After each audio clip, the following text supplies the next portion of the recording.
mentoring program, so I assume he'll come in for that stuff. Craig should be here shortly as well. Okay. We ready to go? Started, yeah. All meeting in order? Attendance? Jory's here. Would you like me to do the attendance break here quick? I'm just gonna go off last week's minutes to make it easy here. So Jason Bates. Here. Nancy. Here. John Foster. Here. Tim. Here. Jory. Here. Gio. Johanna. Here. Here's the other one, Jordan. He's not here. Steve. Here. Okay, I think I got everybody then. Okay. All right, approval of the agenda. Any questions, concerns? Move to approve. A second. Any comments, questions? All in favor, say aye. Aye. Opposed, same sign. Motion carried. Approval of the minutes from the last meeting. I hope I did not omit anyone this time, so I hope you all had a chance to review the minutes and make sure I had you listed that you were here. Yeah. Yes, and I did correct the last ones as well. All right. First and second on the approval of the minutes. All in favor? Aye. Opposed, same sign. Approval of the minutes carried. Discussion and possible action on the Corn Palace Festival Carnival location for 2025. Yep, so we got to get on a phone call here. If you want to start with maybe an update while I go Sure. through this, that'd be good. Day 21, been exciting, and my head's blown a little bit, but we're doing some great stuff over there, as you guys well know, and have led that vision for the Corn Palace in its interim, and as well as Doug before me. Spent a lot of time with Stephanie. The first 10 days was probably process procedure, going through handbooks and So so really forth. fun stuff. Yeah, and now, but I've taken in, I think, every event that we've had, and just trying to get a feel for what's going on and where we might look at things to approve. Spend a little time in concessions, spend time with the maintenance staff, spend time with decorators, looking at all of the internals, we're working on inventory right now. That's due by the 10th. Hi, is this Tim? It is. Okay, Tim, great. Thanks for the filler, I appreciate that so much. Tim, this is Stephanie Elwine. We had been emailing a little bit. I have Dave, our new Corn Palace director, and then we have our Corn Palace board members here, as well as the mayor. The reason why we're here today is the Corn Palace board has been discussing the potential to move the Corn Palace Festival location from its current location to back down Main Street. It's our understanding that there's been some concerns about that from your perspective, and so we want to ensure that the board has the opportunity to ask any questions that they may have, and that you have the opportunity to share any feedback that you have as well. Just so you know, this is a public meeting, so it is also live stream. There's also media present as well, so you know that that's also happening. Okay. So we'll go ahead and get started. Do we have any questions? Just, I guess the first question is, when the board began discussing the proposal to consider moving the location back down Main Street like it used to be, the previous director had shared that there was concerns from Gold Star Entertainment. So it might be good for the board to hear what those potential concerns are, and that might help start the conversation. Okay. Hello, first off, I'm Timmy Bissett, and I'm a representative of Gold Star Amusement, and we've been your carnival provider for quite a few years now. We're hesitant to move back down on the street for multiple different reasons. So the first reason I'll go with is when we were down there the last time, you guys have a lot of businesses down Main Street, and we have rides and things that have to fit in certain areas. And we received a lot of pushback from businesses that I can't block this business, you can't block this business, it can't be this way, it can't be that way. So when you're talking about setting rides inside of a footprint, you can't worry about where a door of somebody's business is because you only have so many feet, right? And so with that footage, if somebody comes out and says, you can't block my business, you've got to move down 20 feet. Well, if you take one ride that's 60 foot long and move it 20 feet, it's a chain reaction on everything that we do on those streets. That's concern number one. Concern number two is when we're on the street, the fire department requires a fire lane where your streets are only so wide. So when we're down on the other end, they're able to access the buildings without it affecting how we lay things out because they can get trucks in from different ways. But when we're down through the middle street of downtown, the fire department wants a 15 or 20 foot fire lane. So that eliminates what can go in the road and makes things more difficult for what ride can be where. The third thing is when we were down on the city street along the bars, we received a lot more fights and vandalism than we do when we're at currently. And reason number four is when the carnival would shut down at night, the police officers, they have other obligations while the bars would close. And then we would have either fight or destruction of our property or things come up missing, be stolen after the bar is let out because they walk from the bar, all the equipment sitting there.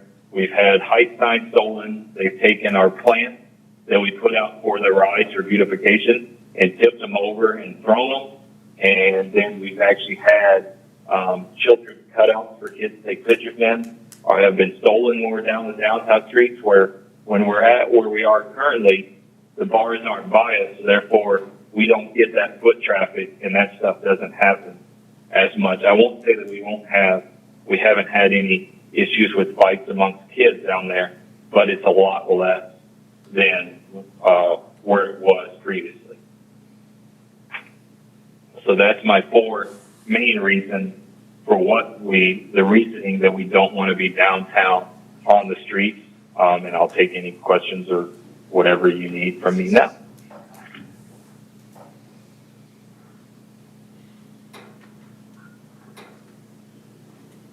Gilbert, just if you're going to ask questions, make sure to use your mic so they'll hear it through a little better. Yeah, this is Jason Bates. The feedback that I've received from people is where it's at now, the flow is very congested. There's no, like, let's say traffic, one direction this way, one direction that way. Everybody's bumping into each other.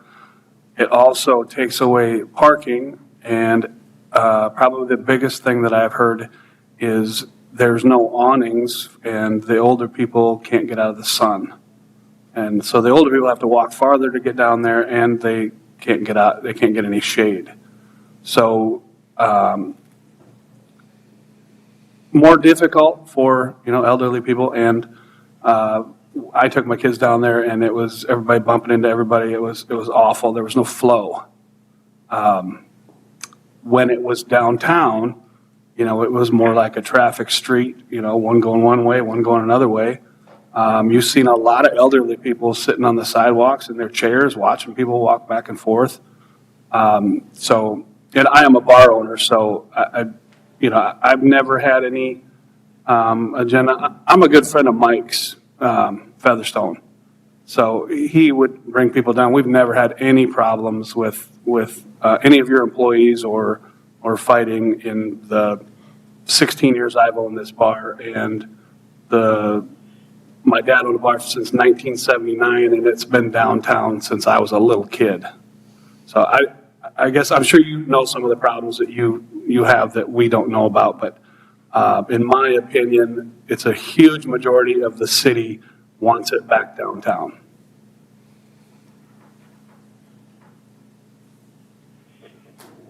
I think I caught most of it. It was kind of muffled. And I understand like what you're saying with the history and it being downtown. Like I said, if if it goes downtown, then we've just got to do some revision on what's got to be allowed down there. Because as you know, like owning a business, you're there in one location where we're mobile. So when you show up and you have those things, with people saying you can't block certain businesses, things like that, they just got to be under the understanding that they're going to be blocked. I'm not saying everybody's going to be blocked, but I can't change the way we lay things out because we lay it out ahead of time for ourselves and we get there and things don't necessarily fit. Second part of it is we've just got to have it right that there'll be security there during and after hours so that we don't have that. And I understand history and things like that. People want stuff to take the way that it was, but also things were a lot different back in the day from what they are now with regulations and size of rides and fire lanes and things like that that make it more difficult for us to do our job. Yeah. One other question. Years ago, it used to be in the middle facing the businesses, so you had more room in front of the businesses. And the last, I don't know how many years, they've put them to the backs of your games to the businesses facing middle, where it kind of tunneled people through one area. Is it better for you and the businesses to be in the middle facing outwards? Or I'm not sure what the reason is you guys changed that, but it used to be you'd walk down one side and then walk down the other side, and now it's kind of more in the middle and it's more congested. So Tim, I'm not sure if you heard that question, but we do get that question a lot. My understanding is the setup used to be so that the games and things were in the front facing the businesses. And now in the last, at least since I've been here, when they were still down on Main Street, so the last 10 years at least, they were with the backs of the games and things facing the businesses with the aisle open down the middle. And there was a reason for that change or background for that? As far as I know, since it's been Gold Star, we've always along the edge where everybody walks down the middle of the street. I can't speak previously for other shows before us, and I may be misspoken here from back when we first started playing it to the changes now, but since I have been involved with the company and for the last 18 years, it's always been facing in, and I can't speak to why it changed. I know when they go down the middle and face out, everything with the carnival industry and with what people do is a flow. And so now with the trailers being bigger, if they're back to back, you create a wall. And so the people on the left side of the road can't see people on the right side of the road. And so everywhere that we go from the outside where everybody walks down the middle. And I understand what you're saying where it blocks the businesses, but everything is about a flow and where people can see it. So if you have the big walls in the middle and everybody having to walk right and left side, it changes how things flow for us. I think one of the comments too that Jason said earlier about the current arrangement, and we also hear that concern quite a bit, is with the way that we've been doing it the last couple of years, people say it feels very congested when you're walking through with kids or whatever. Do you have comments or feedback about if that could be improved, if it was left where it is? Well, I know that where it is now, there's less congestion than when there was down on the city street because of the rides being in the parking lot, not on the streets like they were previously. So we're kind of restricted even there, but I know that it is more open the way it is currently than it was down on the street. Sure, possibly there's definitely things we could adapt down there for congestion. We might have to just offset rides different ways, but when we're there, I haven't heard a lot of issues with congestion while we're open, not like I did when we were down on the downtown streets. But it's definitely something that can be looked at and see what can change to make it better, for sure. So if we as a group decided we wanted it back, what would we have to do to make it work for you, if that was the decision?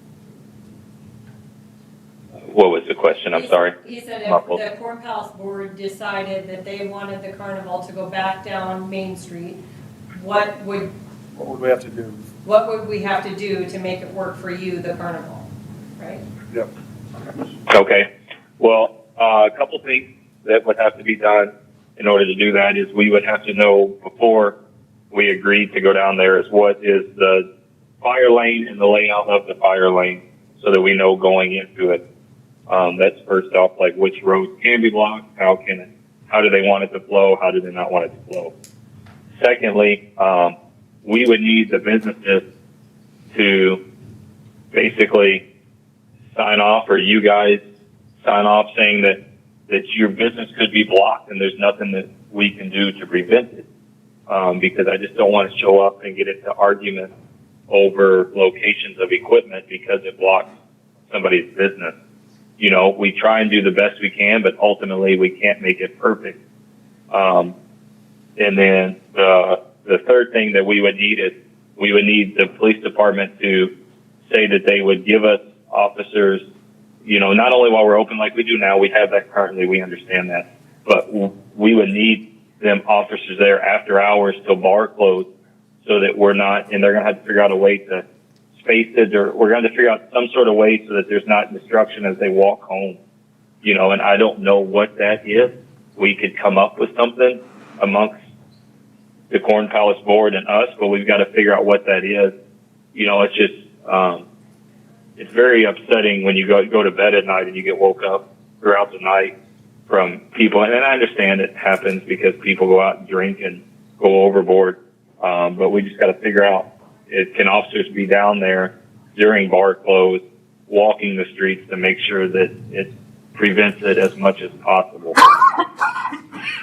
You said police, but would a security force of some kind other than police, like if it was a private security force just monitoring it to alert the police, would that be something that would be acceptable, do you think?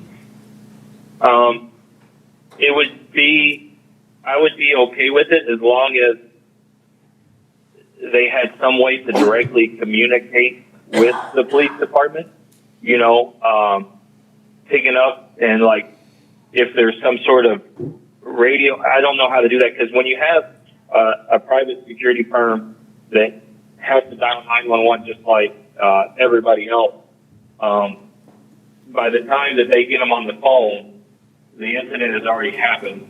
The people have usually already left. You know, the only time that it's worked is like when they've had security firms that come in that can possibly either put in handcuffs or have direct contact to a police officer or the police officers in charge. They can be there in a timely manner. Then yeah, I have no problem with that. It's like I said, most fairs, if they use a private entity, the response time is longer to actually get the officers there because they don't have direct communication with the police department. Is there any way we could get a map of what your possible lineup would be ahead of time? Did you hear that question?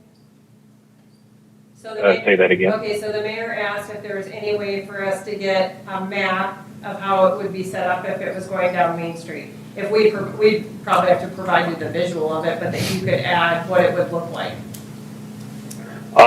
It's not really, if you can send me the floor plan, I can look at it to see if it's even doable, but to say this ride or that ride would be at this location or that location, as everybody knows, just like cars, things happen. That's why we carry extra equipment for when things.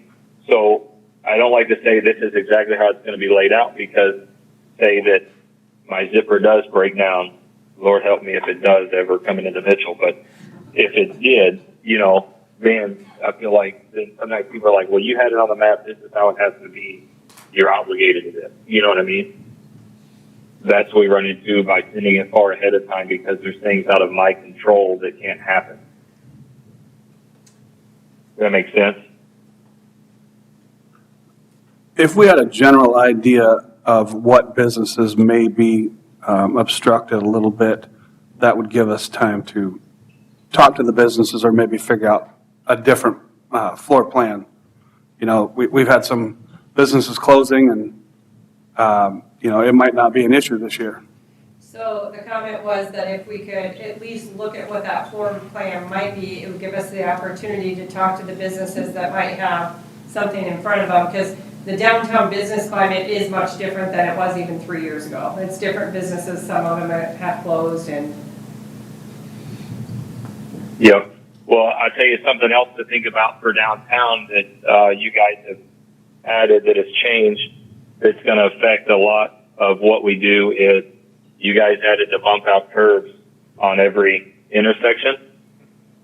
And a lot of what we used to do is we would drive a ride on the street, the intersection, and it would stand up, for example, like the zipper, and would play off the main road. Well, now for down like by the jewelry store on those intersections where that bump out is, certain rides couldn't go there anymore because where those bump outs come out is where like outriggers are. And so beforehand, when it was just the street there and we had the street, the road is about 40 foot wide. The outriggers fit inside of that. And now when you go where those outriggers need to be, that's where the new curbing is. That now makes it a 35 foot road there. It might even be less. Well, now you're going to run into where outriggers for weight disbursement, that's where they need to be at.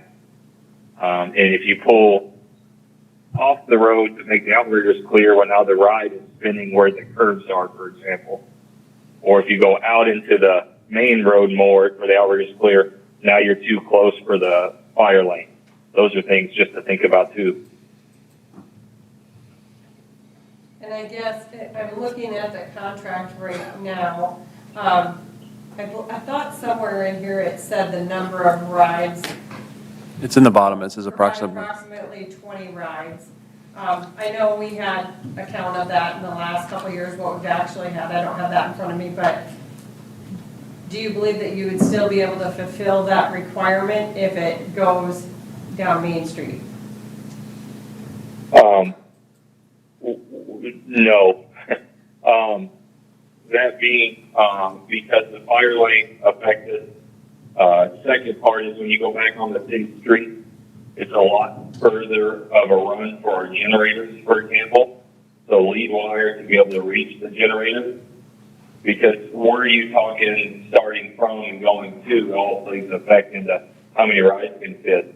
Because if you're talking all the way down off of right there at the gas station, when you turn off from the Chevy dealership, if you're talking from there all the way to the corn pallet, you could fit 20 rides, but we wouldn't have enough power to supply all that in that long of a span. Because you're talking about how many hundreds of feet, thousands of feet, you know, so that's what we run into when you also go there is where are you wanting me to run to? So I got to fit generators that now park on the street that will take up a ride location. And then the second part of it is do I have enough wire to reach everything? Stephanie, do you know, could we get access to like down the side streets, like 3rd and 4th? Because I know we've done that in the past. Yeah, I don't know why not. We've closed it for other events. I mean, I'm sure you still have to have the access for fire or whatever, but the other thing I was thinking, there might also be an additional parking lot available at, is that 3rd? Right, that might be able to host one of those bigger rides as well. When are we asphalting that, do you know? Or are we asphalting that? It's in the budget for next year. For 26 or 20? 25. Okay. I'm sorry, that's this year. now. Yes. 25. The side streets were always just closed to the alley. Yeah, that's what I thought. 2nd, 3rd, 4th, not 5th. Or 5th was. Yeah, they were all closed up to the alley. So I remember big generator trailer being parked on a couple of the side streets. So I don't know if you heard that conversation, Tim, but the first comment was using the side streets off of Main Street to provide some additional space. And then there was comments that people remember generators being parked or sat on those side streets in previous years. Yep.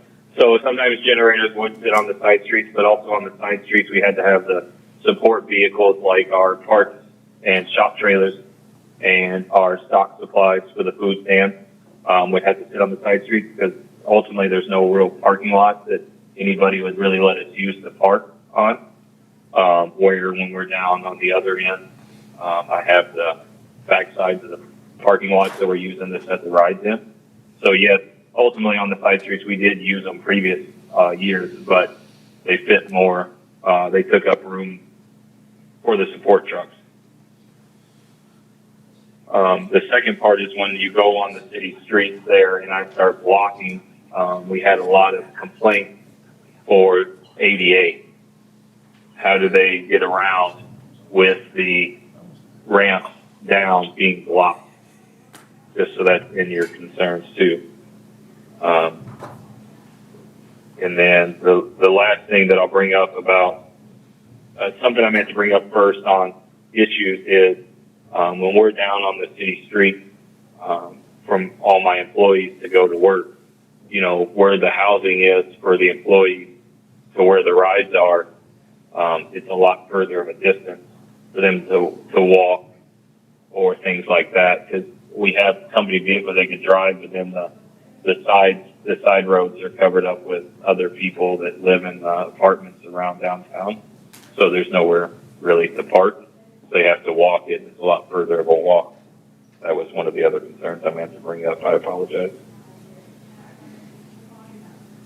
There might be additional board discussion, but I want to make sure that the board has every opportunity to ask any additional questions that you might have of Timothy before we hang up. I have one Okay. I have one question.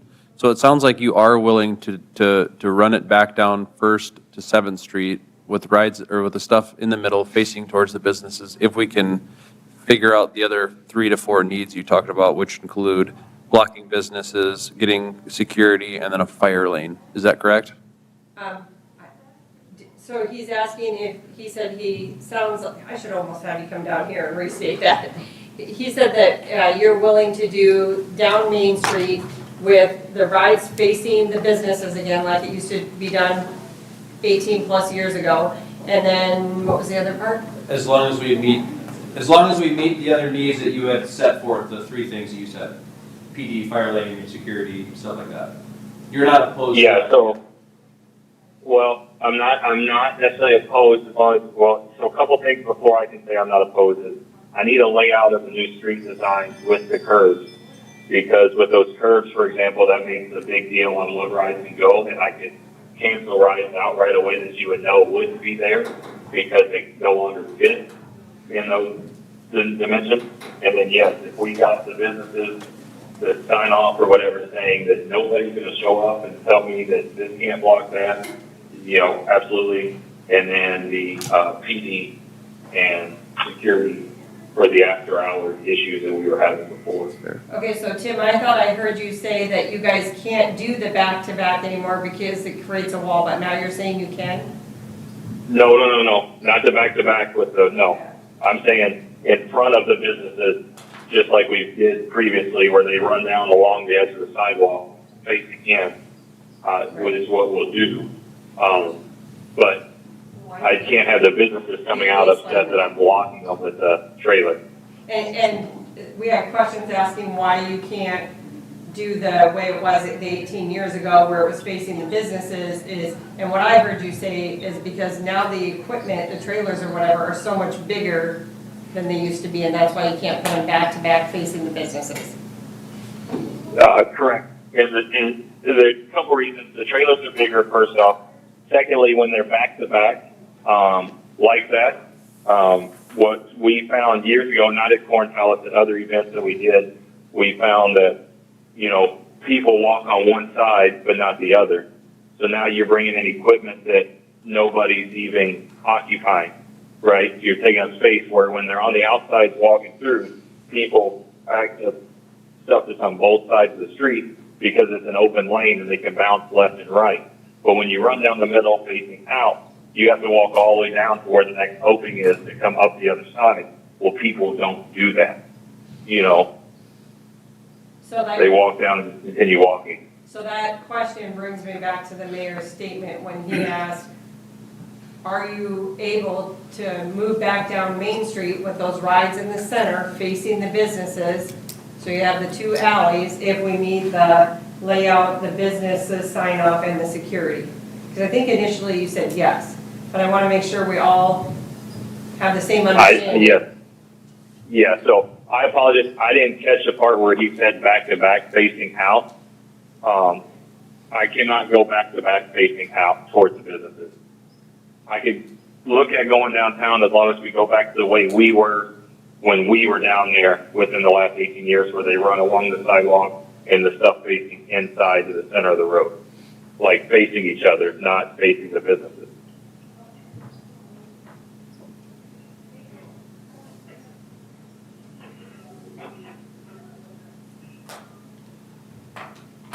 One step closer, I guess. Any more questions? I guess what I'm hearing is a to-do if we're moving on. If you have more questions, we can go there. But what I'm hearing for certain we need to do is we need to get a layout provided that we can give to them so they can have an opportunity to look at it. To see if it's even And possible. see if it's even possible. And that would also probably include whether or not we could include that parking lot at 3rd and Main Mhm. by the Western Building. And you would need us to also have the businesses sign up, but that would probably come up after the layout first, because you guys. Yep. So the first thing is I would need is the layout of where you're wanting us to be. And then on that layout, I will need from the fire department where they want their fire lane and how wide or where they're going to come in access point, so I can see where they're expecting to come in and out from. I think we could probably get that put together pretty quickly and back to you, and if we could have a quick turnaround, we could even schedule not a regular meeting, a special meeting before our next one for the board to look at it and discuss it at that time too. Are there any more board questions for the carnival? I just have one more. For many years, they always had a ride right on the corner at First in Maine. You're saying you can't go down that far because of a power issue? Was that correct? The ride down at First and Main, I'm not saying we can't go down that far. It depends on where you're expecting me to go up towards the Corn Palace. Yeah. You know, because as the years went on, we used to go from First to Main, and we went down, I believe, to Fourth, and then we want some rides in the parking lot next to the Corn Palace, and then we want some rides on the road right out in front of the Corn Palace, so now we're getting further. So it depends on where you're expecting to. If you want me to go from First to Fourth, that's different from going from First to Fifth, you know what I mean? Yeah, no, that makes sense, and I know the Corn Palace usually has some vendor booths and food booths as well. So we would need to look at the spacing for that as well. I think the board could put together a layout and send that over to you and have additional discussion from there. There's not bump outs on Yep. First and Second yet, so that might, 2nd and 4th are getting done next year though, so it might be done before Corn Palace week. But we, again, would have that added parking lot that hasn't been available in the past, so that might create, a bigger space for some of those rides that wouldn't fit in the street too. I just remember that the bumper cars were always at First and Main, right? Mix the thing. Oh, okay. Kurt, I remember Yeah, we seeing used to this in the have, bumper cars. they used to have that big ride on. Yeah, Oh, okay. I don't know. Yeah, we used to have an inversion ride, or the remix with. Oh, yeah. Remix. There you go. I was like, I know it's a big one. Oh, okay. I'm pulling up the Google Maps right now just to see. I'm looking at it currently. So And I'm not we used sure, to run from First Street down by Big Tommy's. There was we would start there by that kind of tree, and we would run down 2nd, 3rd, and 4th, and we would end by the Crazy About Cupcakes. And then in the years coming after, they wanted stuff in the parking lot of the Fifth and Corn Palace there on the side by the Masonic Hall, Yeah. and out front of the back 40 Tap House Grill. Well, now when you start going down there, that's another generator, things like that. The second part is, like, if you look on 3rd Street, this one doesn't have to be updated. I was looking to see the curves, but Yeah. if you give me a measurement between those curves, Yeah. I can see how much room we lost there, because that will change things as well. Yeah, I was hoping that maybe our engineering staff might be able to put some measurements over like an overlay over the imagery so you can see where they are now. Okay, Because they'll have all the measurements from the project, so.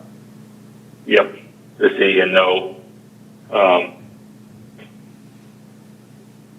can't think if there was any other, I'm just looking through down the streets to see if there's anything that popped up. You know, because we haven't been down there in so long, that's of concern that it's hard for me to remember Wow. everything, but I think I covered basically everything that was on our sheet as a red flag when I talked to our Yeah. staff. I will tell you too, I remember in 2014, two of the businesses that you guys had an interaction with that were very upset are no longer there. Okay, So it might be a different climate now too. gotcha. So yeah, so then basically we're just down to needing to know what's changed on the streets dimensions wise, and then the fire lane Okay, is the biggest thing, and where you would like us to run. Because on East, right there on 3rd Avenue is where we used to put our office and like my house trailer for living there. I don't know too, so maybe I'll look in that alley and see if there's power still there or not. and we have added power at those intersections as well. So Okay, we've got more power than what we've had in the past. But we can go over that. We'll get you a layout so we can go from there. Does any of the other board members have questions for him before we hang up? I appreciate your time today. Thank you for taking the call with the board, and we'll be in touch. absolutely. If you have my cell phone, you Yep. have my email, anything, send it over. I'll be happy to look at it and see if we can't figure something out. Okay, we'll put something together, and Dave and I'll probably have a follow-up conversation with you here later this week, early next week, so. Sounds great. Thank you so much. Yeah, bye-bye. All right. John, didn't they used to go all the way from close to the depot to all the way to I like remember 9th or having a 10th? bungee jump ride right in front of, well, before Casey's was there was a ride on the south side, Seems on like, South Main. seems like they But used to that's go, as far south as they ever got. but they started there, didn't they go all the way to like 9th or 10th? It was really long, They it was had it big. stretched out, So but one see, that thing I might can- have been another provider.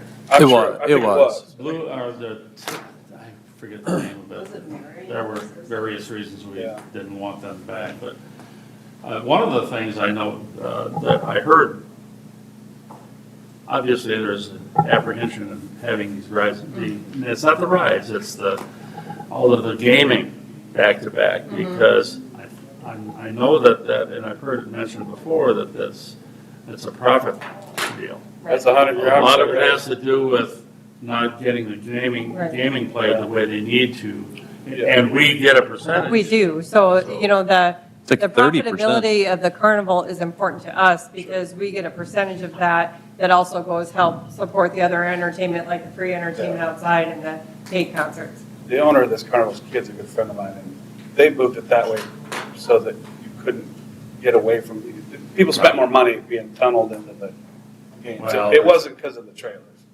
It's profit, is what it- you're right. Yeah, it's You're all right. about, Yep. Well, I think he said, those things are right on the sidewalk.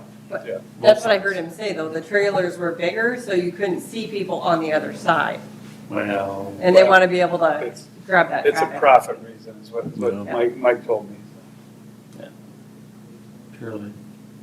Has anybody spoken to like the fire or the cops about? I just messaged the fire chief. He hasn't messaged me back yet. I'm sure he's busy, but we'll, Yeah. we'll talk to him and ask what it would take for the police and the fire to get those few things he, The security, it might be a hurdle, I don't know. I know we have additional staff working during that time anyway, so the good thing is we are almost fully staffed, so it's a lot less of a hurdle now than it's been in the past. It's Well, and easy. that's why I asked about private security, because Yeah. I know that the cost of having a private security firm come in, depending on, I mean, hours and logistics would probably be exponentially cheaper than all of the cops, I assume, that would come in and do these shifts would be overtime so that we could stay and maintain normal public safety as a part of that. And then I previously talked to some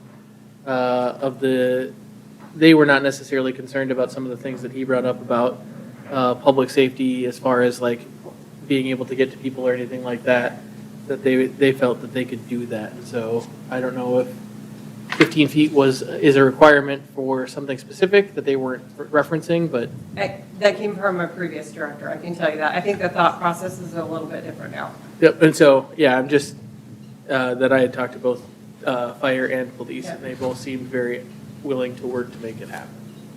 It's the way they've had it in the last few years. It's like taking the directions off the roads and everybody's going there's no flow and you run into each other. And it's a heck of a lot harder to keep track of your kids when you're trying to not slam into people getting past them and your kids running, you know what I mean? Well, If you have kids, you know what I'm talking about. That's what the people want, so we should just try our best to do it. It should be. I would agree with that 100%. And I think staff's got marching orders now. You know, our job is we're going to take and do that layout, provide that to the carnival so they can give us feedback, and then that'll come back to the board for additional discussion and hopefully before the next meeting so we can keep things going and rolling that we need to. Yeah, I would also just mentally prepare yourselves for when we do get that back, that the rides that we probably most want to see, they will say won't fit.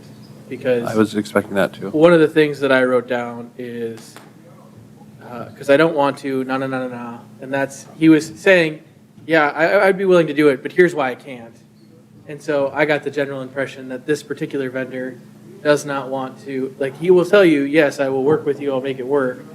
But they're going to continue, I think, to put up hurdles to try and prevent it, in my opinion. I can't recall. The reason they moved it is originally they said that they could bring bigger and more rides. I don't notice any different rides. We only had 17 this year. Right, and I We're supposed to can have tell 20. you, I do know I was involved in some of those confrontations, and there were some pretty angry business members Sure. with the blocking of their front doors. So, I mean, I can understand that too. They're not wanting to come in, and that should be on us to resolve that for them. Left though, I think businesses. Probably, and it's appreciated different it, now. And that foot traffic they would never get. They want it back. That's what I would think too. Yeah, and I think it looks different than it did 10 years ago too. Yeah. It's a different downtown. I do think that there was definitely vocal business owners, though, that were vocal with the rides specifically, not publicly, and interacting with the people that were setting up things, Yeah. is what he was referencing, not, Yeah. they didn't write letters, they didn't put things on Facebook. Yes. They attacked their specific workers about, you can't set that up there because of this or that reason. And I get it, because they own a business, and even if you agree to and say it's not a big deal, once you put big jumbo trailer number 6 in front of my business and I can't see my sign anymore, I would, as a business owner, would be frustrated Two about of the that. businesses are gone. Well, and I'm not saying which businesses it was, it's just, Well, I know one's Brown Shoes, and they'll be gone by next year. And then Bonnie's Decor had plumbing issues, but they're going to be gone too. So. I just do know that the confrontation that you're discussing did happen directly between the employees on the ride and the. Sure, And sure it did. that's uncomfortable for them too, I'm sure, so. I think the best course of action is send the plan, have Yeah. them send us back a plan, and then we discuss it and see if it works for us. Yeah. And at that point, we say, this is probably not going to be good. Maybe we go visit the business owners and kind of go from there, and then just see what it takes, you know, it's one step at a time, just Right. move the ball down the field a little bit at a time, and hopefully you And- get what the people want. And to Gold Star's defense as well, they don't know that we might have access to that parking lot too, and that might make it a much bigger space, so it might give them a different perspective too if we can provide that layout, so. Stephanie, could you also offer them the Vets Park parking lot as an option as well? Yeah, I don't know why not. Yeah, they could almost camp out over there, so then that, Because I know one of the things that they had previously talked about was they wanted a specific area for children or children-specific games. And so a larger area that they could house a lot of those things, specifically to like try and make it so it's, your kids aren't running up and down trying to get to rides. It's congested, but it's helpful. They talking about behind the Veterans Park, that big huge parking lot? Yes. That like if they were looking for That's a big parking open spaces to put bigger rides, that might be a good place that's within the realm of the rest of the areas. So what I was kind of envisioning in the layout is we would show Main Street with the new bump out so they can see the dimensions of what that looks like and just probably highlight what other bigger spaces might be available adjacent to Main Street so that they could play with it a little bit. And I would say that too, if one of the concerns they did bring up was their staff and where they could be. I would say their staff could be parked in those parking lots to sleep as well, if they were looking for an option. I don't know. What about that parking lot by Bradley's? And I think that would be fine too. I mean, that's something they've used in the past. Yeah, they've had rides there before. Yeah. Yeah, I just trying to consolidate, if we're trying to move it down to that side of the street and they're worried about separation, that might be a way to resolve some of those issues. Well, it sounds like they're not totally opposed to it, as long as we can make a few of their negotiables work, which is a good sign, I think. I don't want to list the guaranteed rides, though. Like Tim said, I don't want to be surprised and say, like, oh, okay, here's, your X or these 5 or 6 are like staples that we Yeah. have to have, right? Yeah. And they said, okay, we're gonna get everything small. Second and fourth will be both. One probably is going to be done by then, the other one probably. They may be.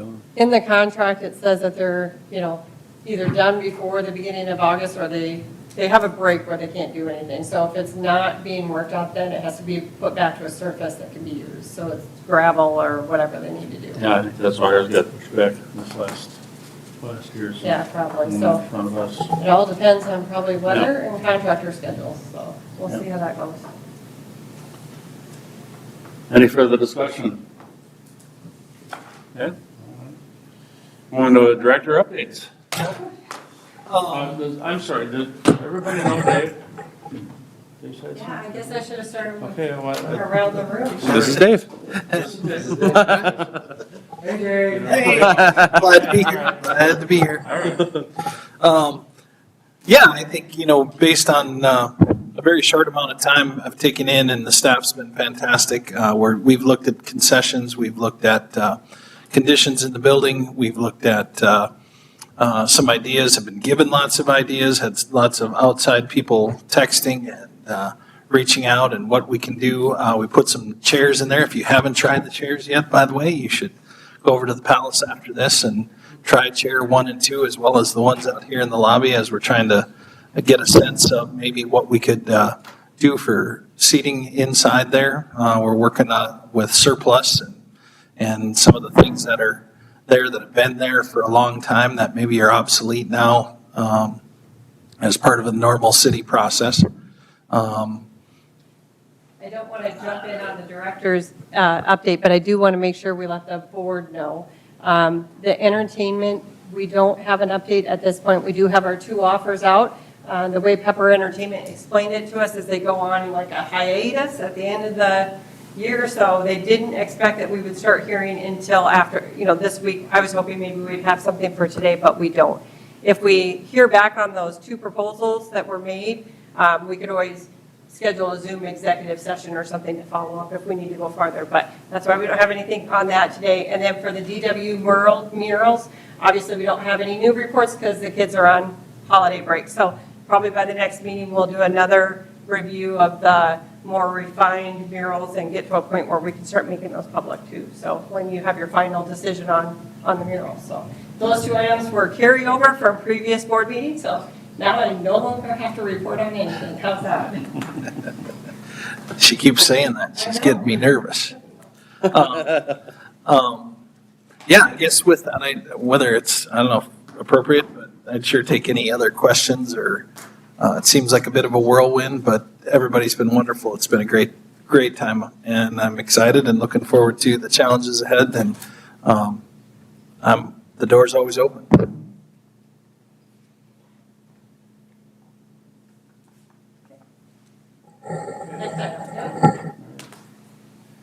Next will be a concession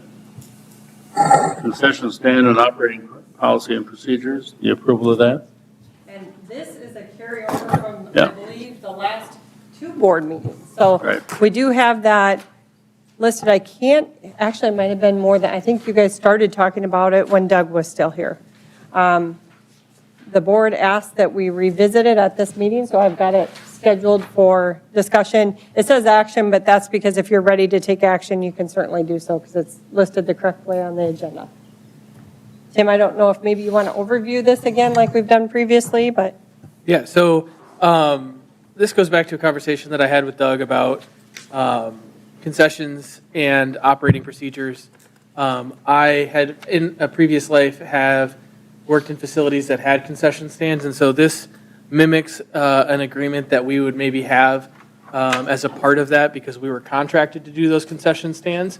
And so we wanted to make sure that the contract expectations, when our stand was going to be open and for how long and what things we would provide and those kinds of things were clear. So that way, if somebody wanted to go outside of what our normal expectations were, then there was a fee of some kind associated with that. Whether or not, like a good example would be there was an event every year that happened in the location, and every year the person that ran that event wanted to have the concession stand open from beginning to end. And we'd always say halfway through the day we stopped seeing sales, and so it'd be $200. And so this just kind of gives us a baseline to kind of see where we're at. It sets, in my opinion, some pretty clear guidelines about different things that we want in the concession stand, and kind of starts that conversation. I think as we go on, there's some things that we need to change.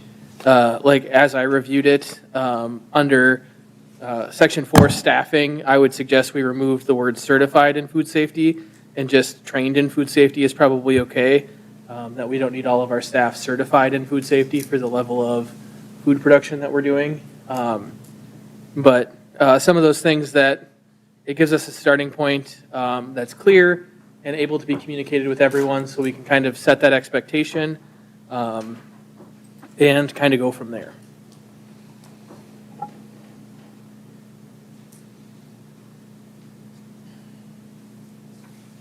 Are we looking to adopt this today?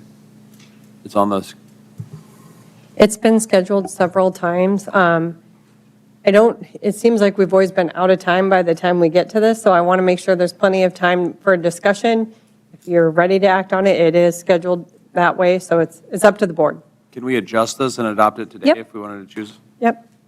Is there anything else anyone else? I know that we were talking about the number of tills and the number of windows open. Can we just strike those out and change them and then when we adopt them? Or does it have to be like some sort of formalized? Okay. You can give us direction on what changes you want made to the policy. We'll take notes on that. The final policy would reflect the changes. And how do we know what the attendance will be?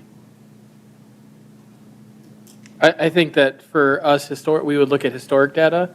And so one of the places I used to work was Briar Cliff University.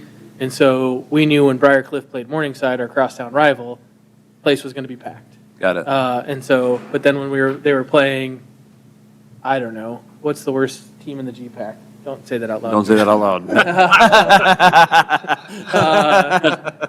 But I mean, and so typically we would work with whoever coordinated the event. So I had direct contact with the AD, and if they thought for whatever reason, because there was even some events that maybe you're having your alumni weekend, and so historically you're playing a crosstown or somebody that wouldn't bring anyone, but we're bringing in 500 alumni to that game. And so contact with the ADs would be. So I'd look to Craig to answer some of these questions if you would be willing to go over some of those numbers with number of tills operating. Now, I would rather go with a lower minimum, but make sure we have our bases covered rather than shoot too high of a minimum and then be overstaffed frequently. Now, if our minimums are too low, then we could adjust that later. What do you think? Yeah. So, Craig, can you chime in and let us know your minimums? Currently, if I've got a single game, I'm only opening the north side concession. Whenever we have, Can you just refer to like with numbers of people, maybe just so we know? Or do we want to add like single game versus numbers of people?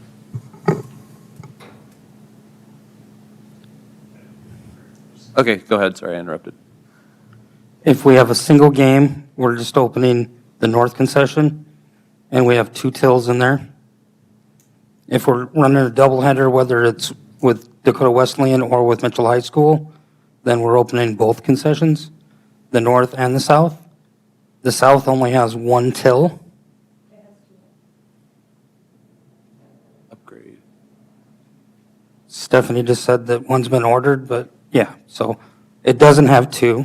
as of yet, but as soon as that does, then we could have 4 tills operational, if I have enough staff. So where it says number of tills 6 and 8, we don't have that capability, is that correct? Correct. So we could just notch those down to 4 right off the bat? And then would it be fair to change the first 4 under 500 to 1,500 people to 3? Just to be a little bit more conservative with our,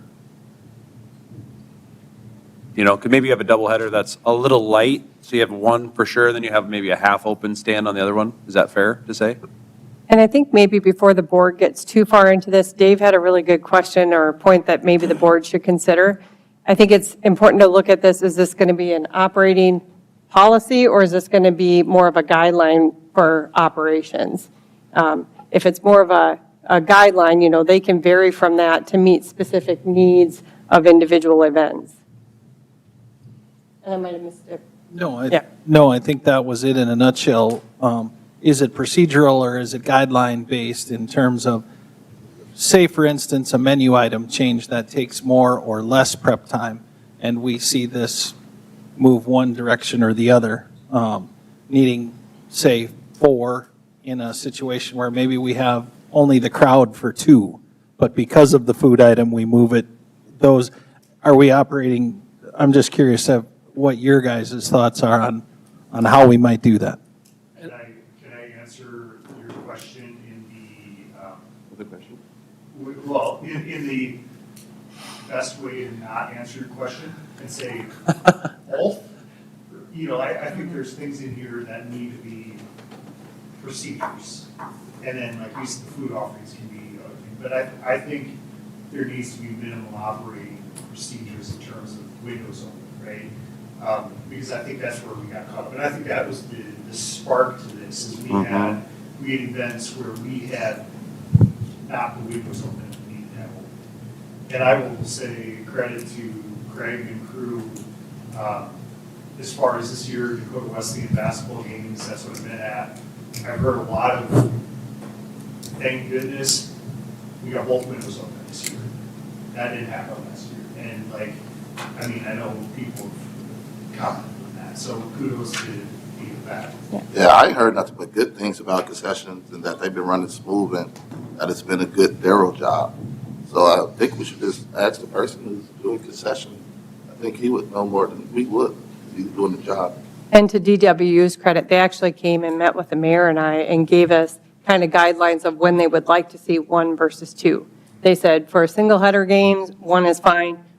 Every double header, we should have 2. And then they went through and picked a couple other times where they knew there wouldn't be a big crowd, and they said these are okay to have 1. So that's just really, the renters know their crowds really well too of our facility.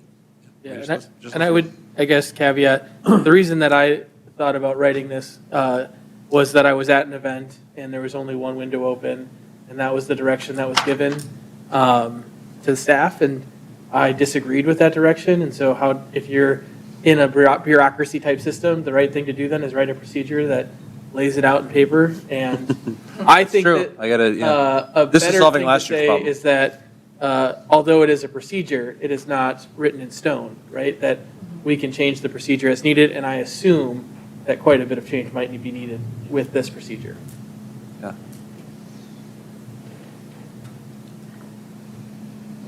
So.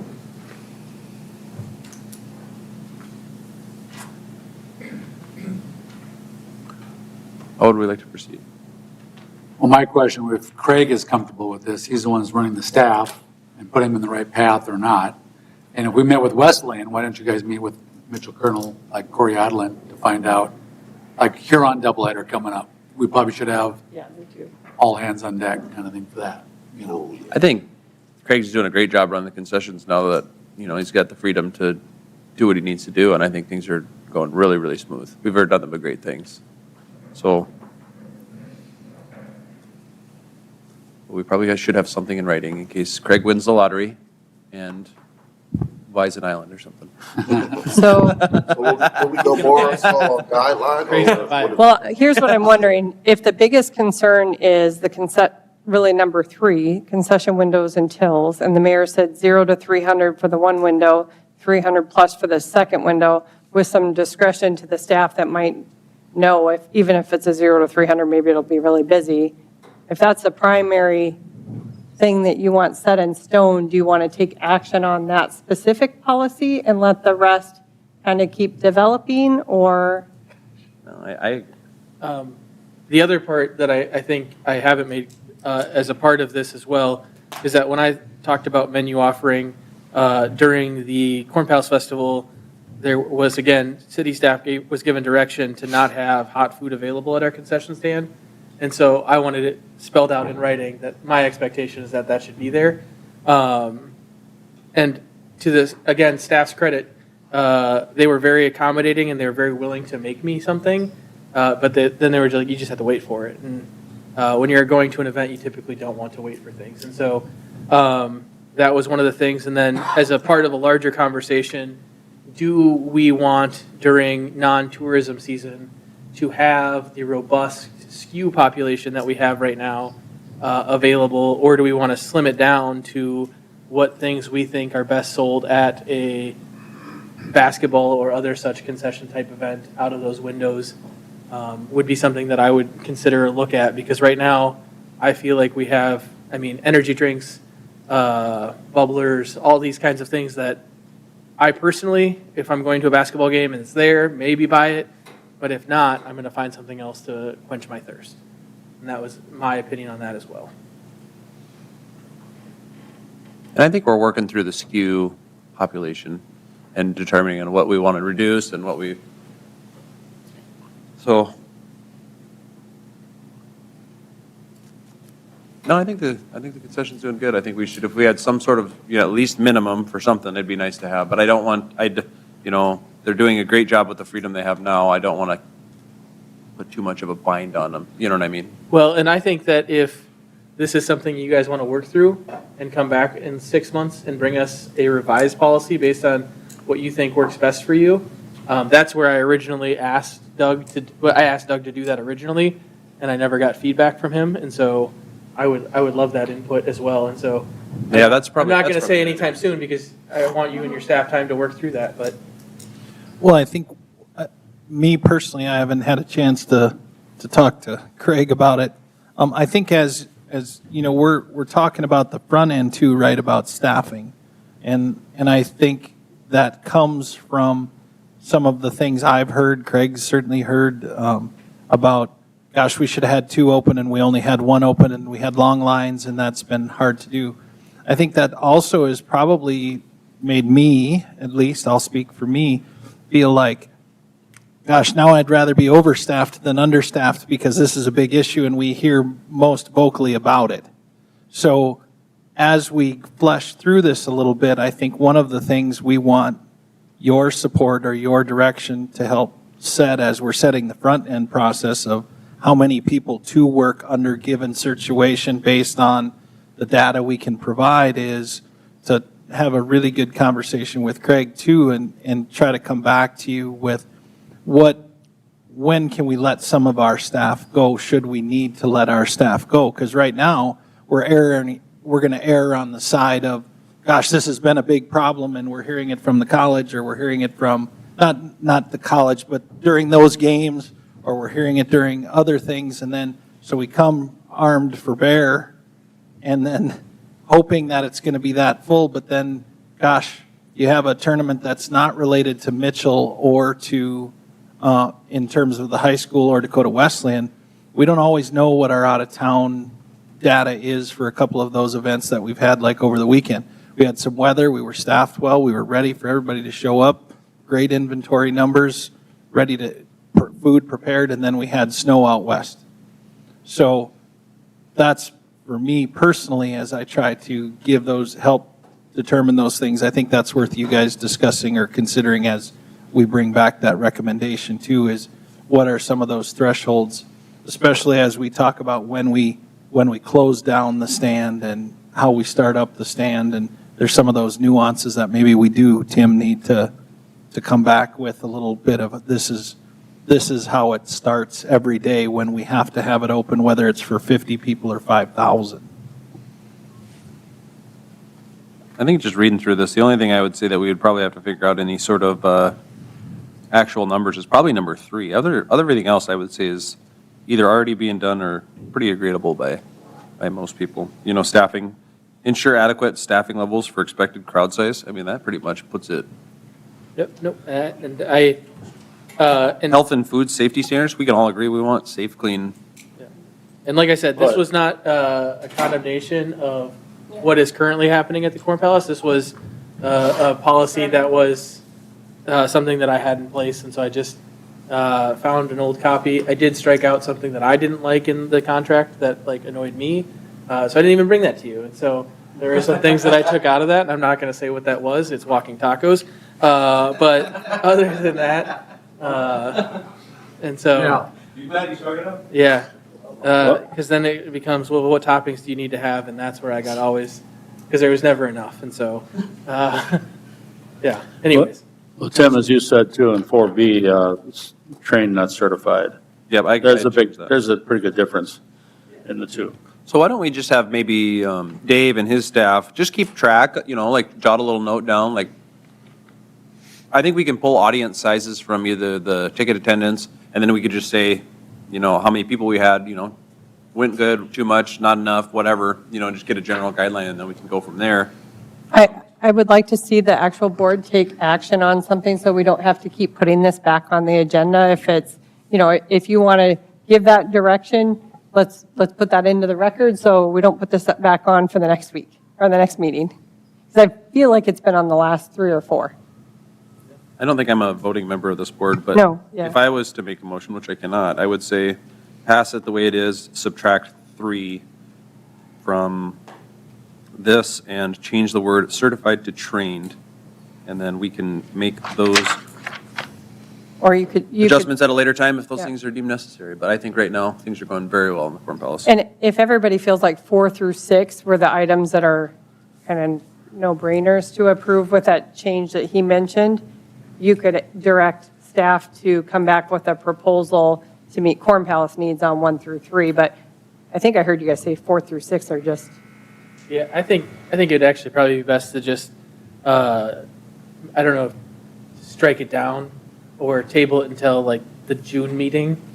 I think the board can say track it until June and then bring it back to us at that time. Yeah, I think that would probably be best, to table and track until June and then revisit the policy or procedure at that time. So I'll make that motion. Any further discussion? Any further discussion? A motion and a second? Motion. I'll second that, yeah. Any further discussion on that? All in favor of the motion, signify by saying aye. Aye. Opposed? Motion carried. Tim or Gio, one of the two. We need- And then we are not doing the executive, so. Okay, all right. Oh, we're not.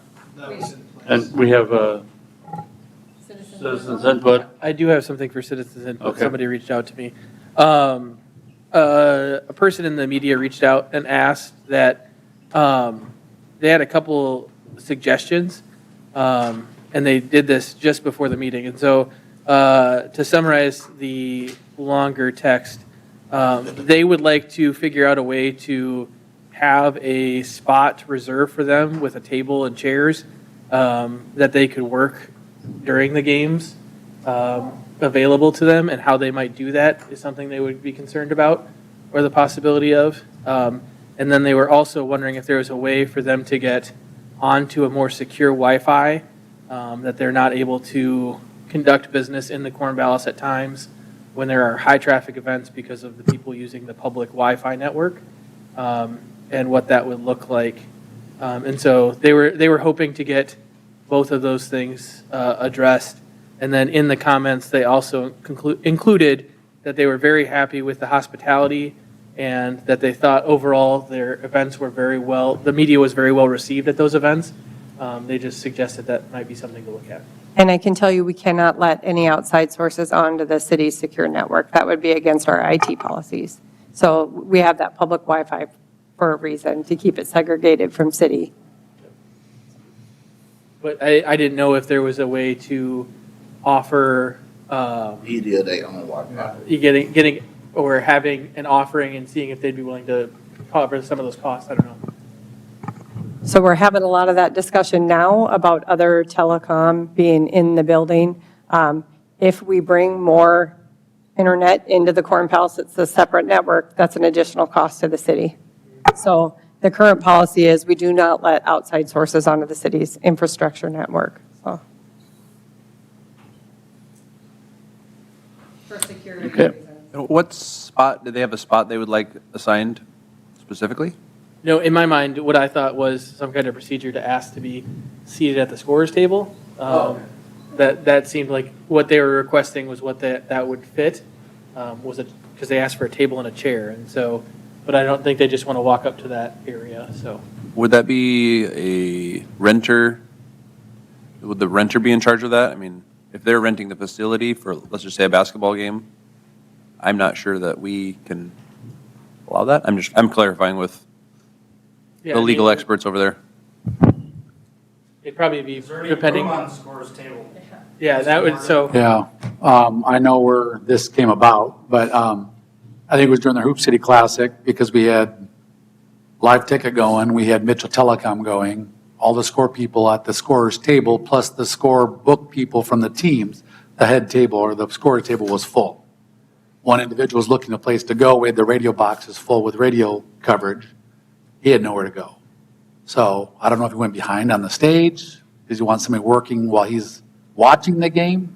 I don't know, but the individual was very distraught that he didn't have any place to sit to work. yeah, so I don't know about the internet situation, he didn't say anything about that. but- Yeah, and so I didn't know if there was a way that media could, like, I know I have friends that work in media that request when they go to like Jackrabbit football, that there's a formal process to request to have access to media, and then and as a part of that process, there's certain things they can and cannot do, and so I didn't know if that was something that, I mean, if we're looking at it, that might be something to think about. I don't think I'm comfortable with making it a board or a policy here.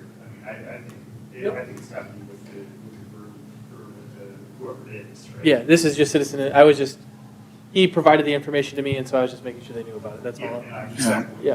like, my opinion is, we don't get into that. Like, The renter finds room for the media or whoever. That's a courtesy thing for the group, because, like you said, Hoop City Classic, your high school teams have score people at the table. Your Dakota Wesleyan doesn't, they have stats in this spot. You know, I don't get into that. I feel, and I may be wrong, once we rent the facility to someone else, it's their facility to choose how they use it. Now, offering an internet, that's probably a separate thing. I mean, if we want to work out someone pay per use for a certain Wi-Fi closed to media staff, maybe that's something we could work through.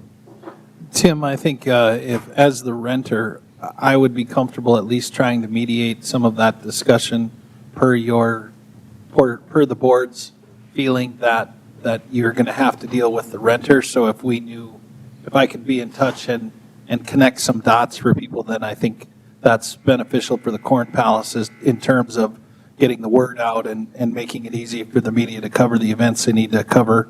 But I could certainly help put two people together and say, where would you like there to be media? Because we probably should have it be, I would encourage them to have or all of the groups to have a media area, should they choose to have a media, the ability for media to be there. It would always, I think we would want it to kind of always be in the same spot, so no different than the scorer's table. You just get used to that's where you're going if you're coming to cover the event. So I'd be happy to, if you want to send that back, they can reach out to me and let me know.